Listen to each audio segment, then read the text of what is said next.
Joriy yilning 26-sentyabr kuni Prezidentimiz tomonidan kuz-qish mavsumiga tayyorgarlik yuzasidan yig'ilish o'tkazildi. Unda kuz-qish mavsumiga tayyorgarlik masalalari tanqidiy muhokama qilinib, ta'lim va tibbiyot muassasalari, ko'p qavatli uylar hamda hududlarda qozonxona va kommunikatsiya tarmoqlarini mavsumga tayyorlash bo'yicha topshiriqlar berilgandi. Ana shundan kelib chiqqan holda Vazirlar Mahkamasi huzuridagi qurilish va uy-joy kommunal xo'jaligi sohasida nazorat qilish inspeksiyasining Farg'ona viloyati hududiy inspeksiyasi tomonidan respublika ishchi guruhi bilan birgalikda Farg'ona viloyatida 2025-2026 yillar kuz-qish mavsumiga tayyorgarlik ko'rish hamda sohada amalga oshirilayotgan ishlar yuzasidan o'rganishlar olib borilyapti. Farg'ona shahar Qirguli mavzesi hamkorlik mahalla fuqarolar yig'ini Qirguli ko'chasi 19 va Mehnatobod ko'chasi 13 ko'p kvartirali uylardagi o'rganishlar davomida Mehnatobod ko'chasi 13 sonli ko'p kvartirali uyning umum foydalanishdagi hududida fuqaro tomonidan o'zboshimchalik bilan qo'shimcha qurilma qurib olinganligi aniqlanib, majburiy ko'rsatma asosida joyida buzdirilishi ta'minlandi.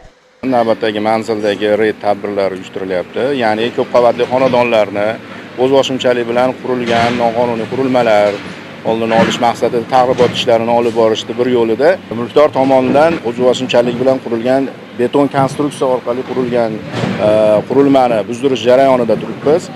Bu kabi jarayonlar mulkdorda inspeksiya tomonidan berilgan majburiy ko'rsatmasi asosida belgilangan muddat ichida ixtiyoriy ravishda buzdirganligi hamda mulkdorga qurilgan qurilmani o'zboshimchalikning mohiyati noto'g'riligi, qonunbuzarlik holatini mohiyatini tushuntirganimizdan so'ng mulkdor o'zi ixtiyoriy ravishda shu narsani buzdirishga qaror qildi. O'shuni jarayonda ustida turibmiz.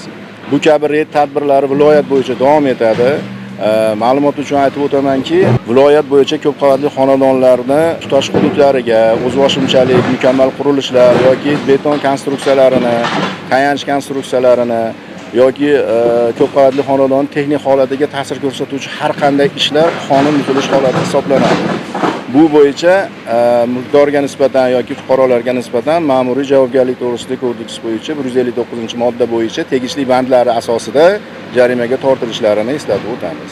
Bundan tashqari mazkur hududda faoliyat ko'rsatuvchi Farg'ona Adolat Kommunal Plus boshqaruv servis kompaniyasi tomonidan Qirguli ko'chasi 19-uning yerto'la qismidagi sanitariya norma talablariga rioya etilmaganligi hamda hududda obodonlashtirish ishlarini bajarmaganligi holatlari aniqlandi.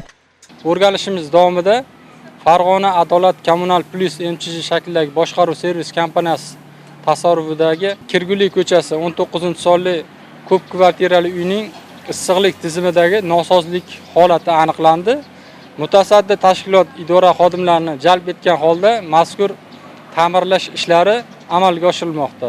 O'rganishimiz jarayonida Qirguli ko'chasi 19-sonli ko'p kvartirali uyning yerto'la qismida sanitariya norma talablari buzilganlik holati aniqlanib, boshqaruv organiga nisbatan tegishli tartibda majburiy ko'rsatmalar berilib, ma'muriy bayonnomalar rasmiylashtirish ishlari bajarildi. Bundan tashqari ishchi guruhining viloyatimizdagi o'rganish hamda monitoring ishlari davom etmoqda.